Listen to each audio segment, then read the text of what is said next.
Meus queridos, como é que vocês estão, hein? Como é que foi a semana? Tudo certo com vocês? Espero que sim. Pessoal, semana passada a gente encerrou a matéria sobre... Encerrou, né? A gente encerrou aí o que nos cabe sobre grandes navegações e hoje a gente vai começar a falar sobre uma coisa interessante que, na verdade, pouca gente costuma se dar muito crédito quando a gente está no ensino fundamental e até no ensino médio, mas que é interessante pra caramba e que a gente vai falar, que são as civilizações pré-colombianas, tá? As civilizações do Novo Mundo. Deixa eu tomar um gole de água aqui na minha garrafa de vaquinha. Bom, como vocês sabem, quando a expansão marítima europeia alcançou o continente americano, eles não chegaram aqui e encontraram um monte de terra vazia. Na verdade, já havia povos, né? Haviam povos aqui e muitos povos. Os povos indígenas aqui no Brasil e os povos indígenas da América como um todo, né? Haviam muitos povos aqui. Esses povos eles foram chamados indígenas, e é interessante isso, primeiro porque pensava-se, né, em alcançar a Índia, tá? E esse nome se mantém até hoje, mas isso é interessante. Eles são chamados indígenas por causa da Índia. Se a gente pegar textos da época das grandes navegações ou da época da descoberta do Novo Mundo, a gente vai ver uma coisa interessante. Os indianos, eles são chamados em português antigo de índios, não de indianos. A distinção índio-indiano veio depois para dizer de onde é que vinha cada um, mas eles eram chamados de índios em português. E aí viravam índios das Índias Orientais e índios das Índias Ocidentais. Olha só que doideira. Não só os indianos, né? Os asiáticos em geral eram chamados de índios porque tudo aquilo ali era considerado Índia para eles, para os europeus, tá? Quando os europeus chegaram aqui, eles encontraram povos já existentes. E aqui é interessante a gente fazer uma volta à matéria de vocês do sexto ano, quando o professor, a professora, né, de vocês do ano passado, falou com vocês sobre as migrações dos povos da Europa para as Américas durante a pré-história. Não sei se vocês se lembram, mas cerca de 10 a 12 mil anos atrás, a gente teve o que a gente teve a migração de povos da África e da Ásia para a América através do Estreito de Bering. Vocês lembram disso? O Estreito de Bering é aquela passagem entre a Rússia e o Alasca, tá, americano, que tem aproximadamente 85 quilômetros, uma passagem marítima que tem ali, aproximadamente 85 quilômetros, ou seja, é mais próximo, é um pouco mais distante, na verdade, do que de Petrópolis até Três Rios, tá? Tem 60 quilômetros mais ou menos entre uma cidade e outra. Tem 85 Estreitos de Bering, ou seja, é uma coisa razoavelmente próxima. E, como se imagina, em alguma era glacial ou em algumas eras glaciais, é muito possível que essa passagem ela tenha sido congelada e aí povos fugindo do frio da Europa e do leste asiático ali, e da Ásia ali em si, poderiam ter atravessado esse estreito e chegado às terras americanas. Então, na verdade, há muitos indícios disso, é o mais provável. Isso entre cerca de 10 a 12 mil anos atrás. Esses povos, eles desenvolveram suas civilizações aqui, né? Depois que eles passarem em algum momento o estreito, ele vai descongelar, eles não vão voltar, e eles vão começar a descer cada vez mais na América, tomando esse território para si e desenvolvendo as suas civilizações, tá bom, gente? O nome que se dá para essas civilizações que já estavam aqui na região das Américas antes do descobrimento são civilizações pré-colombianas, tá? O que é até interessante, porque se a gente parar para pensar que a América ficou com o nome do Américo Vespúcio, não do Colombo, é um reconhecimento bastante razoável da importância do Cristóvão Colombo chamar as civilizações de pré-colombianas e não pré-americanas, né? Interessante. Elas são conhecidas como pré-colombianas e elas têm uma característica meio peculiar. As civilizações pré-colombianas, elas não têm... A gente não consegue fazer uma distinção tão clara sobre pré-história e idade antiga nelas, porque alguns povos vão viver juntos e vão estar convivendo ali, né, no mesmo período de tempo e na mesma esfera demográfica, né, na mesma região, todo mundo na América, nas Américas, né, embora a gente possa falar da diferença das Américas, mas enfim, mais ou menos ali na mesma região. E alguns povos eles vão ser bem mais próximos da pré-história, porque eles ainda vão estar trabalhando só com pedra polida, eles não vão ter desenvolvido escrita, e outros povos eles vão ser já vão ter escrita, a gente vai ter civilizações pré-colombianas que vão chegar a ter uma matemática muito bem desenvolvida, muito sofisticada, arquitetura. A gente vai falar sobre uma civilização aqui, por exemplo, que chegou a ter aquedutos, né, que abasteciam a cidade com água que vinha da montanha, a exemplo, não exemplo na verdade, mas de maneira muito parecida com a civilização romana, né? Isso entre os pré-colombianos, tá? Então tá certo. Bom, calma aí, não sei o que, indígenas, pré-colombianos, várias, assim, coisa importante pra gente falar, quando eles chegaram aqui, havia muita gente, tá? Quando os portugueses chegaram aqui, tinha muita gente. Não era um povo, eram vários povos. É até interessante estar falando isso, porque eu acabei de gravar uma aula do sexto ano que eu falo sobre mitos fundadores do Brasil e tem muita coisa semelhante entre as aulas de vocês. Interessante. Não sei se o livro ele fez, se a preparação dos livros é intencional, mas legal isso. Bom,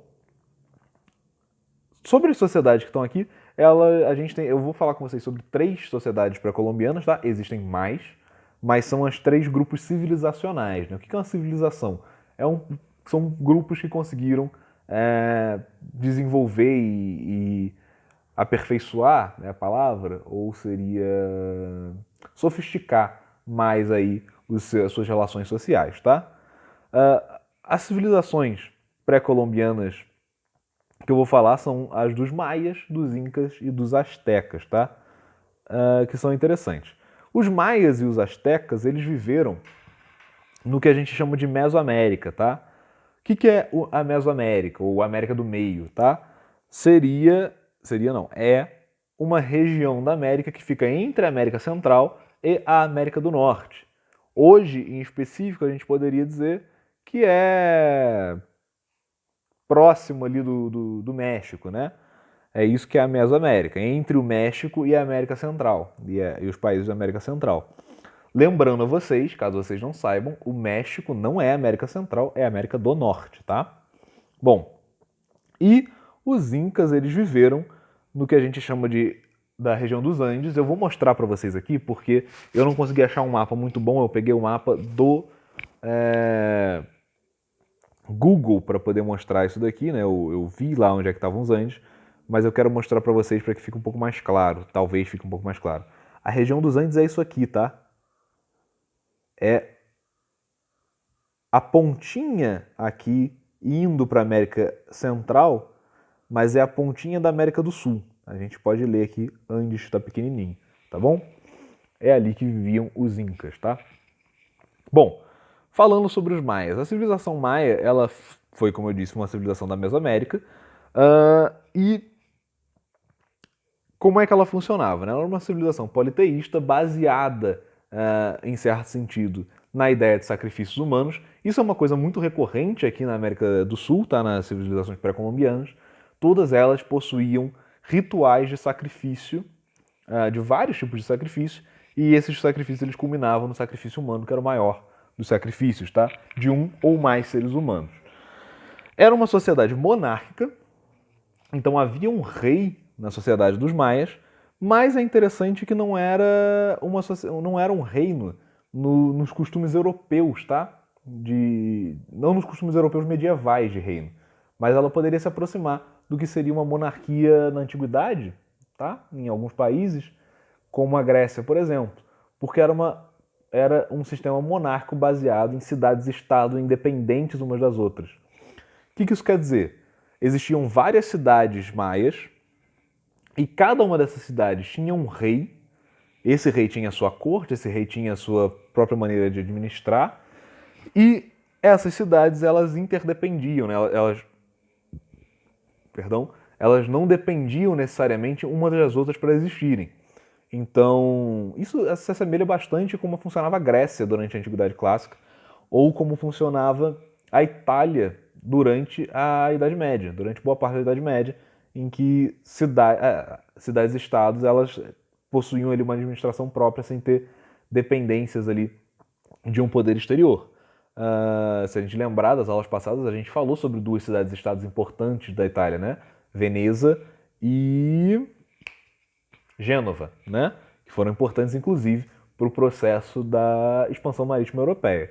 Os maias, eles também trabalhavam também funcionava ali com cidades-estado, tá bom?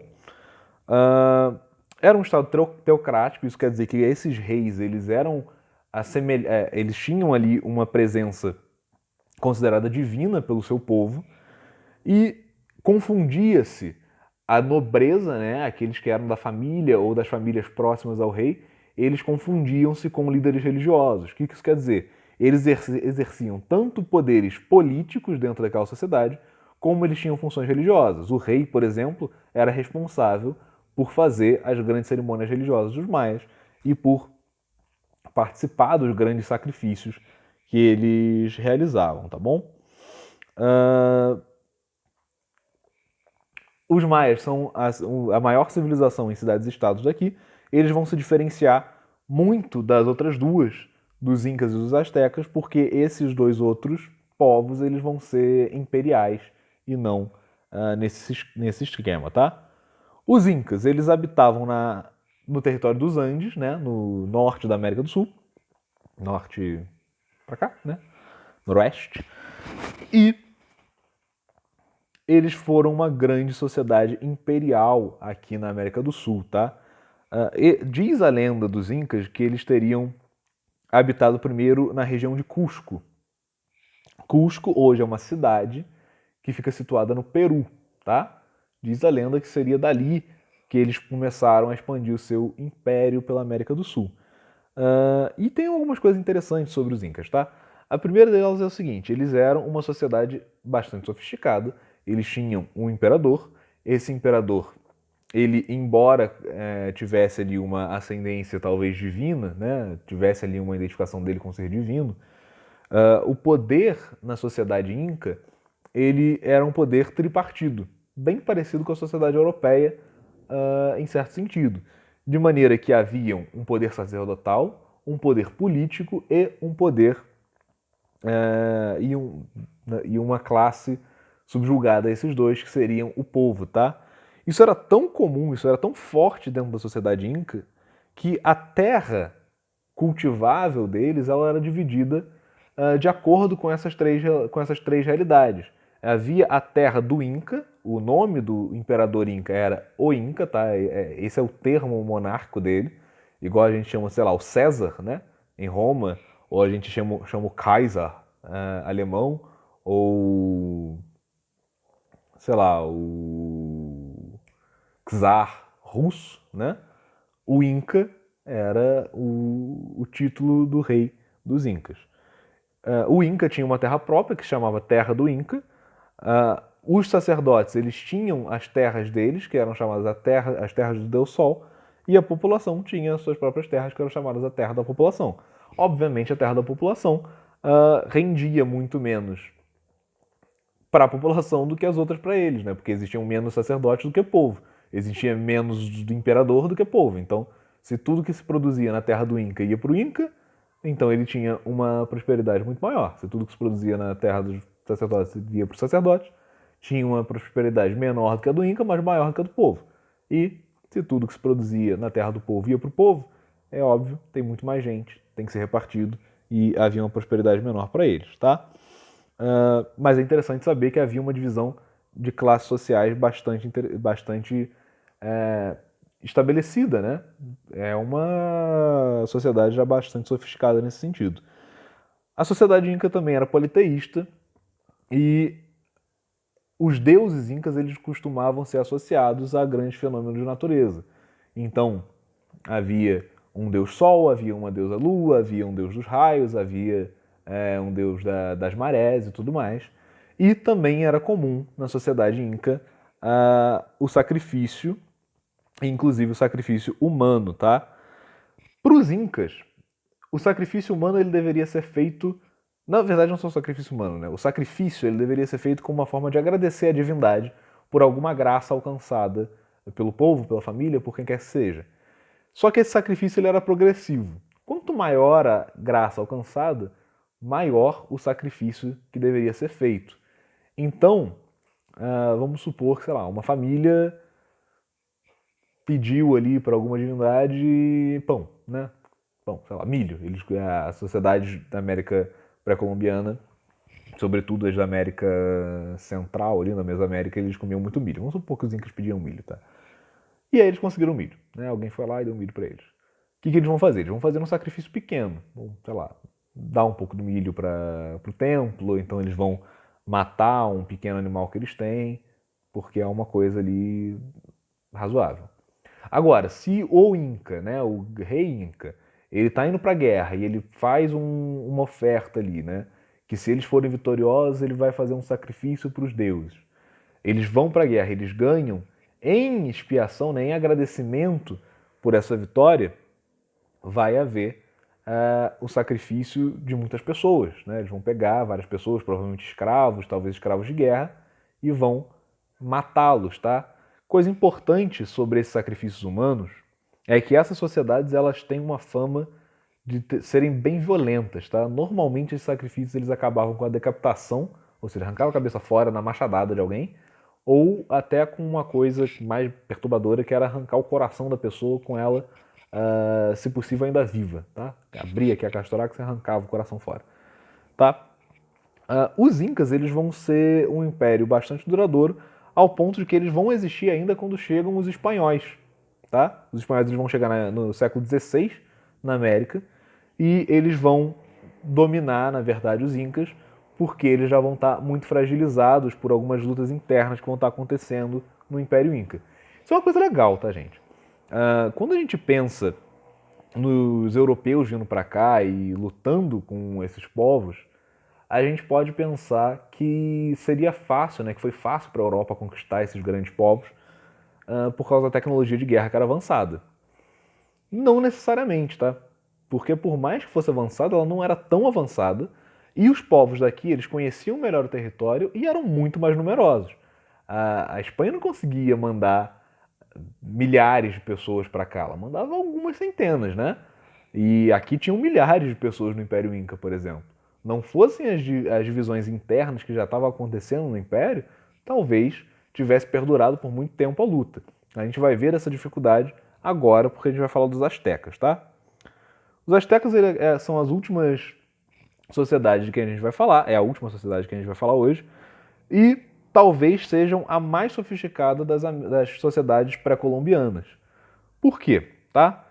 Bom, vamos lá, vamos começar, né? Eles viviam também na Mesoamérica, não no mesmo tempo, isso é uma coisa interessante, eles não viveram na Mesoamérica no mesmo tempo dos maias, tá? Não, não, não. Os maias são anteriores aos astecas. Os astecas vêm depois. Eles viviam na Mesoamérica também e eles foram um grande império também, tá? Então havia um imperador. A capital desse império era na cidade, e eu vou tentar falar aqui, mas perdoem a minha pronúncia, porque eu não tenho ideia de como é que se fala isso na língua original, mas seria alguma coisa como Tenochtitlan, tá? Que hoje é a Cidade do México, tá? Então eu vou falar de Cidade do México que fica mais fácil. Mas está indo no documento de vocês o nome certinho. Essa cidade, a sofisticação deles era tanta que são eles que vão fazer, por exemplo, os aquedutos. Eles vão começar a puxar água de montanhas, né, e abastecer a cidade. Eles são até bem engenhosos porque eles fazem esses aquedutos com canos duplos. Então, quando eles precisam limpar um cano, o outro está funcionando para abastecer a cidade. Eles param a circulação de água em um, o outro continua funcionando, vai abastecendo a água e eles limpam o cano todo e assim tudo mais. E eles vão manter essa cidade, as cidades deles com água potável e com água podendo ser usada para todas as coisas, abastecida. Isso é uma tecnologia muito avançada. Pressupõe que eles tinham um domínio muito grande de matemática, certo conhecimento de engenharia, de administração pública. Tudo isso daí é muito importante e é muito difícil, né, de uma sociedade acessar. Na Antiguidade Clássica, a única sociedade que a gente tem conhecimento de que era tão avançada ao ponto de ter aquedutos eram os romanos no período imperial, se eu não me engano. Então é bem interessante que eles tenham conseguido isso por aqui, tá? Eles também eram politeístas, e eu não sei se vocês já ouviram falar, mas eles têm um deus que é da mitologia deles, que é conhecido aí em certo sentido pela cultura pop, que é o Quetzalcoatl. Não sei se vocês já ouviram falar, não sei também se a pronúncia é correta, porque está em língua asteca aqui, mas o que era o Quetzalcoatl, né? Uma serpente emplumada, alada, gigantesca, né? Que voa e que tem ela aparece em algumas coisas aí da cultura pop, né? Em algumas coisas assim. E ela não era a principal divindade, tá? Mas era uma divindade importante para eles. Tem alguma coisa a ver ali com ressurreição, com auto-sacrifício e tudo mais. Eles eram politeístas, então, e eles também seguiam os ritos de sacrifício. Sacrifícios humanos, inclusive. E é interessante que eles acreditavam que o sacrifício humano ele era necessário para a manutenção do sol. Isso quer dizer o quê? Que muito provavelmente os astecas eles matavam seres humanos com mais frequência do que os incas e do que os maias. Porque se para os incas era o sacrifício ele era uma coisa que tinha a ver com agradecimento à divindade, se para os maias ele tinha alguma coisa a ver com oferecer um sacrifício para conseguir alguma boa graça, para os astecas esse sacrifício ele tinha a ver com a manutenção de um bem cotidiano, né, com a manutenção de um bem necessário diariamente, que era o sol. Então, para o sol funcionar, era necessário matar gente. Eu não sei dizer qual era a frequência com que esse sacrifício era feito, era uma vez por ano, uma vez a cada 6 meses, uma vez por semana, mas aí há um padrão que provavelmente se repetia, tá? Bom, eles possuíam uma economia também bastante sofisticada. A economia era principalmente agrária e na base da plantação do milho, mas é interessante porque eles tinham, por exemplo, cargos administrativos diversificados, então esses cargos não necessariamente eram só dos nobres, mas em maioria eram dos nobres. E aí tinha cargos, por exemplo, que tinha a ver com julgamento público, com juízes, com administradores públicos e tudo mais. Eles tinham um sistema de coleta de impostos, o que significa que o Império tinha a noção de fato de uma produção de bens que deveria ser organizada pelo Estado, né, pelo Império ali. Esses impostos podiam ser pagos tanto com joias, tanto com comida, que era a produção, né? Então a gente imagina que o comércio ele se dava por escambo, por troca de alimentos ou por troca de objetos. Então podia ser pago tanto com joias, com pedras preciosas, quanto com comida, ou com escravos destinados ao sacrifício. E é por isso que a gente fala que é bem possível que tenha sido o que mais sacrificava a gente, porque se era uma possibilidade você pagar com um escravo seus impostos, impostos são recolhidos com certa frequência, né? Então, se esses escravos destinados ao sacrifício, eles podiam ser uma moeda de troca, então aí, com certa frequência, devia rolar um sacrifício. Como é que alguém virava escravo na sociedade asteca, né? Podia ser tanto por prisão de guerra, um povo que foi dominado, quanto por ser um devedor, tá? Você podia virar escravo. Bom, eles possuíam essa economia também bastante desenvolvida e de alguns historiadores vão chegar a dizer que o Império Azteca, em algum momento, ele chegou a ter até 11 milhões de habitantes, ou seja, 11 milhões de pessoas vivendo ali, tá? Ele era desenvolvido o suficiente para, por exemplo, construir estradas que ligassem as cidades do Império, tá bom? Bom, o Império ele vai durar também, o Império Azteca vai durar também até a chegada dos espanhóis, ele vai terminar em 1521, quando ele vai ser derrotado por Hernán Cortés, que vai construir sobre os escombros da capital do Império a cidade a colonização do que ele vai chamar de vice-reino da Nova Espanha, tá? Coisa interessante sobre a derrota dos astecas por Hernán Cortés. Os espanhóis não tinham condição de enfrentar o Império Azteca quando chegaram aqui, porque o Império Azteca era muito bem desenvolvido, ele tinha um conhecimento militar sobre a área bastante interessante e os espanhóis eram muito inferiores em números. O que o Hernán Cortés, qual foi a grande sacada dele para conseguir derrotar os astecas? Como os astecas eram um império poderoso, eles haviam subjugado e imposto a sua vontade sobre muitos outros povos indígenas das Américas.